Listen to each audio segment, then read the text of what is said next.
just having to go through demons that I deal with, because the pain gets so much that it's hard. So for anybody that's dealing with depression, bipolar, anxiety, anything, reach out. Best thing you can do. You had this awareness and you were living with this, and you did a search that took you to Yellowknife back then, soon after you got protective status. This was the best place for me to sit down and write a vision of my life. So what I did is negative 40 degree. I found a hot springs and my hair were actually frozen when I came out of the water. Anyway, I spent a few days there and I wrote down what I wanted to do, and my vision was that I needed to have some kind of degree, diploma, certification, something. I didn't know what it was going to be, to fall back on. Then I needed to find a job that paid me decent amount of money, the most expensive city in the world. I didn't know what the job was going to be, but my target was at least 50,000 plus, because before that I was making 25, 30, driving Uber Eats and everything. My third vision was that I want to open up a company. Now that I am a protected person, I can open up a company. So I wanted to open up some kind of business. Build something. I wanted to build something. And the last thought I had, which I got from the corner of Main and Hastings, and the guys, the way they handed it to me, they just kind of gave me a sandwich. They gave me an apple. They gave me a bottle of water. There was no choice. And in the back of my mind, it was like, I want to open up a nonprofit one day, and I want to give people the choice of freaking serving, like having some kind of dignity. And it was a stupid thing. Like, I didn't think that was just something that I was like, these guys didn't give me a choice. I'm grateful, but I want to give people the choice. So that was my vision. I came back to Vancouver January 2020, and probably the best thing I did is I sat down and I talked to a lot of people about what my vision was. What you were going to do. Absolutely. What you wanted to do. Absolutely. Okay. And this was probably the second best thing I did in my life, because everybody told me no. It's not going to happen. Nope. It'll take you way too long. Shortest amount of time somebody told me was, we're sitting in January 2020. For this part, I won't disclose the person's name. Very brilliant woman who now just asked me out last year, would not look at me at all. She said, you're idiot. It's going to take you 15 years to do this. It's actually not my client, and has tried to cross the line from being a client to actually being a girlfriend, and I told her that's not a line we're going to cross. It's amazing how many people have changed. But the shortest amount of time that somebody told me was 12 to 15 years. To accomplish your list. To 12 to 15 years. And the one person I sat with was Joe. And from Tiffany. From Tiffany. Tiffany and Joe. It was Annie and Joe. And Joe is he's 75. He goes for a 20 kilometers bike ride still to this day. Reads books, does not into gossip, does not care about anything. And I asked him a simple question. I said, Joe, I want to do something. Everybody keeps telling me it's going to be a long time for me to do this. What do you think? He said, do it. Doesn't matter how long it takes you. What else do you have going on? He did not doubt. He said, do it. You have nothing going. He said, you have nothing going on in your life. What'd it feel like? What'd that do to you to hear him say that? Honestly, after speaking to 60 plus professionals, all saying the same my thing. advice is, do not speak to professionals. They only care about money. Come to me. I will give you brutally honest advice. But I went to Joe, and this old man who's a Buddhist, does not believe in religion, does not believe in race, has adopted me as a son, said to me, just do it. You got nothing better going on.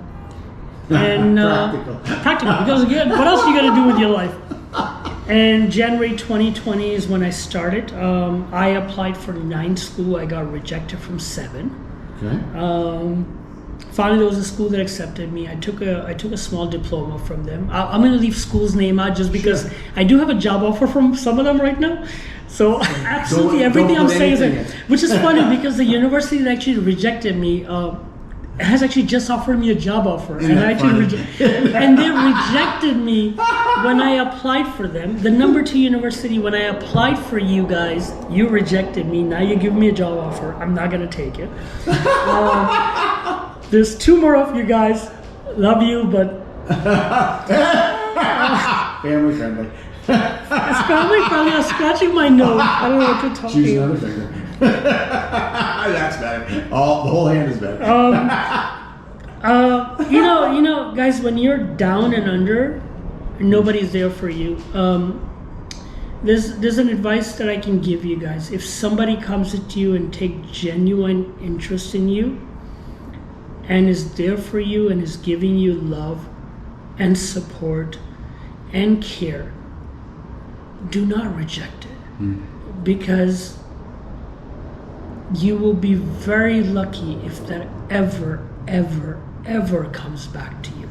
Take it from a guy who's going on, I mean, my experience is probably like 100 years old, but you know, It's true. you know, time is like a river. It's never gonna touch the same corners twice.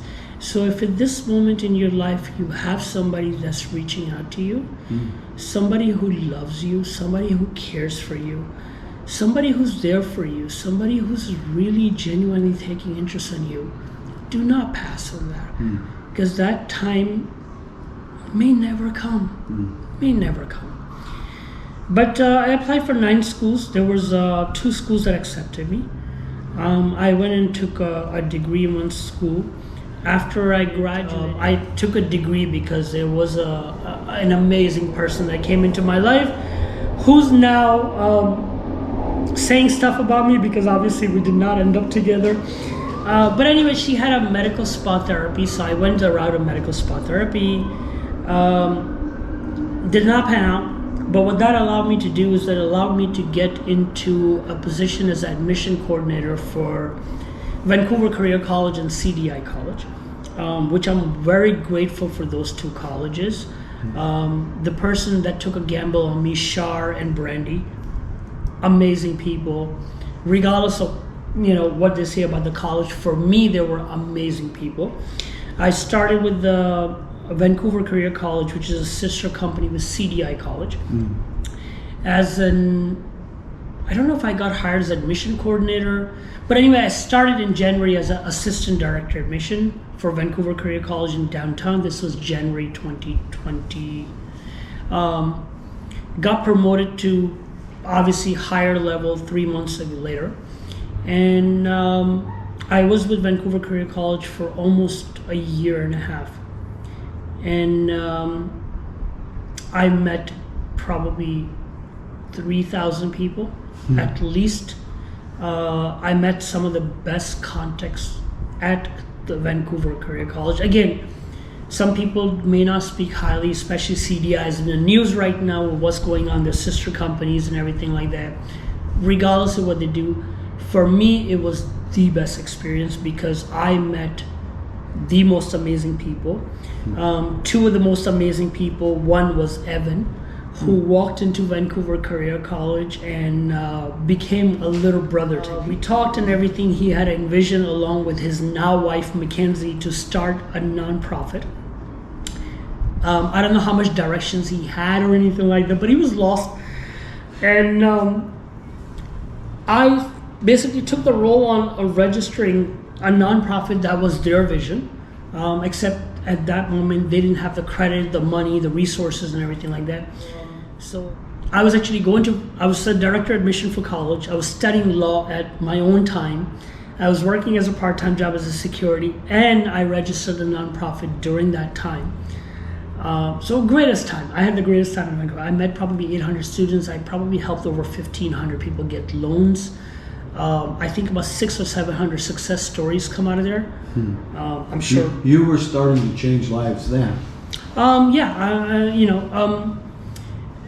I really believe there's a lot of people that come up to me and they ask me questions about, I want to start a nonprofit, I want to start doing this, I want to start this. I always tell people the same thing. You cannot take care of anybody unless you can take care of yourself first.